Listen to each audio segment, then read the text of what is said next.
반갑습니다. 월천대사TV입니다. 요즘 대한민국 부동산에 또 큰 이슈거리가 터졌죠. 국내장은 주식이나 부동산이나 불안정한 것은 매한가지다. 이렇게 보여지고요. 그래서 저는 동남아 쪽 부동산에 투자하는 것에 집중하기로 했는데요. 관련 영상은 추후에 업로드 해보도록 하겠습니다. 지난 1월 6일에 중견건설사 아파트 브랜드 신동아건설이 법정관리를 신청을 했는데요. 따라서 어떤 여파가 발생할 것인지 한번 살펴보는 시간을 갖도록 하겠습니다. 신동아건설 현금 유동성 문제로 지난달 만기가 돌아오는 60억가량의 어음을 막지 못해 법정관리를 신청했다라고 하는데요. 60억가량의 어음의 만기가 도래하기 직전에 법정관리 신청을 했다라는 것은 고의성이 굉장히 다분해 보인다 이렇게 볼 수가 있습니다. 시공능력 평가 58위에 빛나는 신동아건설이 60억 때문에 무너진다? 납득하기 어렵죠. 60억짜리 어음 만기를 기점으로 해서 신동아건설의 거래처 채권들을 모두 휴지 조각으로 만들어버려도 된다라는 행위라고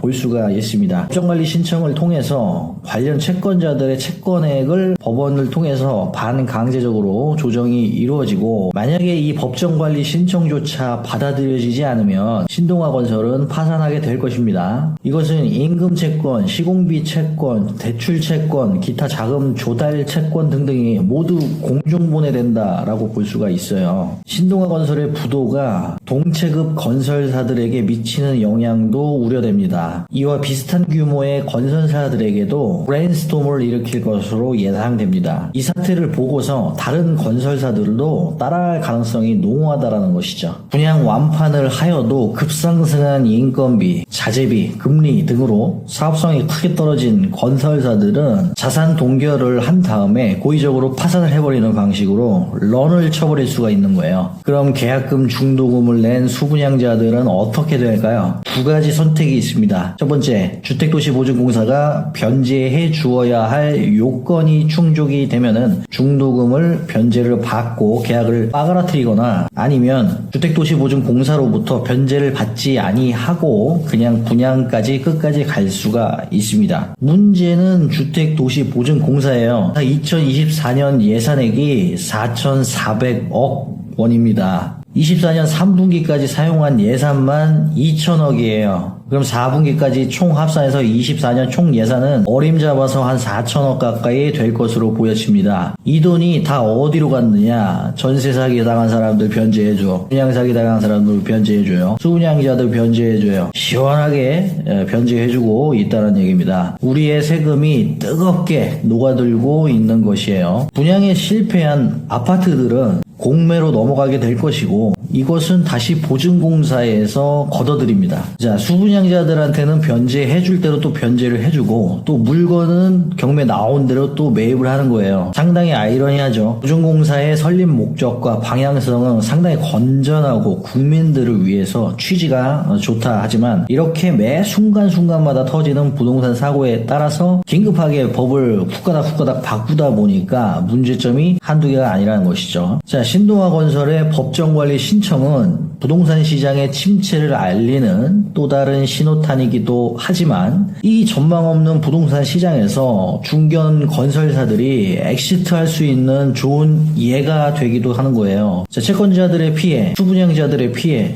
그리고 주택도시보증공사의 피해는 도미노처럼 끝없이 이어져 쓰러져 갈 것입니다. 자, 신동아건설이 부도의 위기를 벗어나고자 하는 의지가 좀 있었다고 한다면 채권단들과 협의를 통해서 어음만기 연장 및 여러가지 논의를 통해서 해결할 수도 있었을 거예요. 60억 때문에 무너지지는 않을 거란 얘기죠. 그러지 않은 게 상당히 안타깝습니다. 이 사례를 통해서 비슷한 동체급의 규모의 중견 건설사들이 따라하지 않았으면 하는 바람이 있고요. 신동아건설 사태 간략하게 살펴봤는데요. 자, 월천대사TV는 여러분들의 부동산 투자를 컨설팅해 드립니다. 도사리고 있는 위험들은 방어하고 추후에 또 엑시트할 수 있는 출구 전략까지 제시해 드립니다.